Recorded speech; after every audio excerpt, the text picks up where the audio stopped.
Hi, I'm Camille with Heal with Camille. Do you ever put a lid on yourself? Do you feel like you just stop yourself? Or do you have a relationship in your life that you keep around to kind of keep you held back? Look, I think we all play small in life for a reason. So think about the relationships in your life. And if you're with somebody that doesn't want you to grow or get better or bigger or smarter or more powerful, that person and you kind of have a codependent relationship. And codependent relationships, they actually bring us down and they keep us from living our best life ever. But we get addicted to these kind of people. We feel good when we're around them, and you kind of jones for them. You know they're not good for you.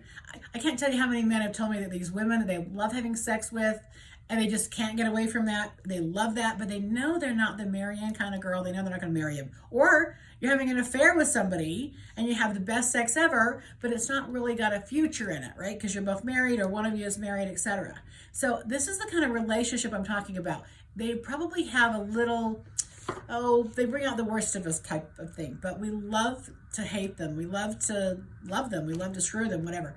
These kind of people, though, you want to look at really deeply because there's valuable lessons in these kind of relationships. So a lot of women have come to me and they're with men that are addicted to substances. And I'll tell you, if that goes on, you're with a guy that's on crack or alcohol or something else, meth. They've got something going on in their lives that they need advice for. That alcohol, drugs, whatever, is a solution to their emotional problem.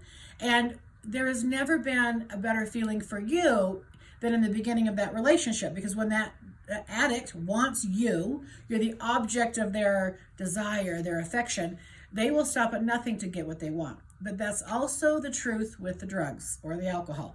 They will stop at nothing to get their fix.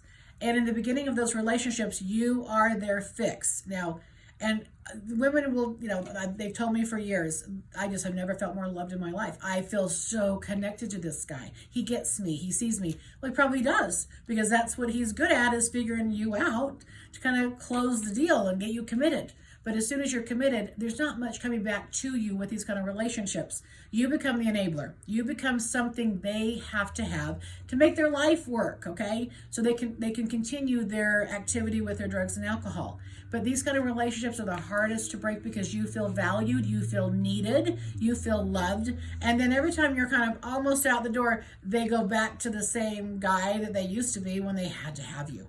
And this is probably the same in reverse. More women come to me with these kind of men relationships than men come with women, by the way. But they're very debilitating, and they can take years and years out of your life and all your eggs. Okay, so it just is a great waste of time because they don't really get you to the love you want. You feel drained at the end of this. Sometimes they die, sometimes they leave us for other women, etc. And then you feel like you've wasted your life. And by the way, if you're in this kind of relationship, you know who hates these people, these men? Your kids. Your kids hate them. Your friends hate them. Your mom hates them. Your dad hates them. They just don't see what you see in this person, right? And you've probably been in many, many conversations with people that love you, your sister, your brother, and they're trying to reason with her. Well, what do you see in this person? Why do you have to have... They don't get it.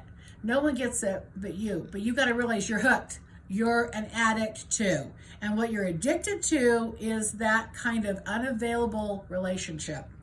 Now, this yo-yo syndrome, I call it, is very difficult to break out of.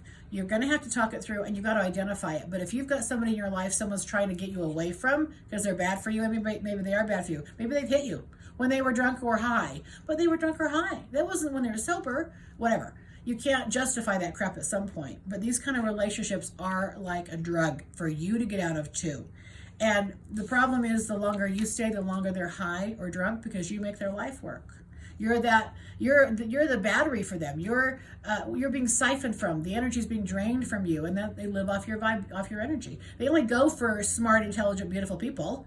You're a resource, though. You just don't see it. But you're wasting all your resources on their addiction, and that monkey on their back is getting all your mojo. So if you want to break that cycle and get out of this pattern that you're stuck in, this codependent crap you're in, you should give me a call. I can talk it through with you.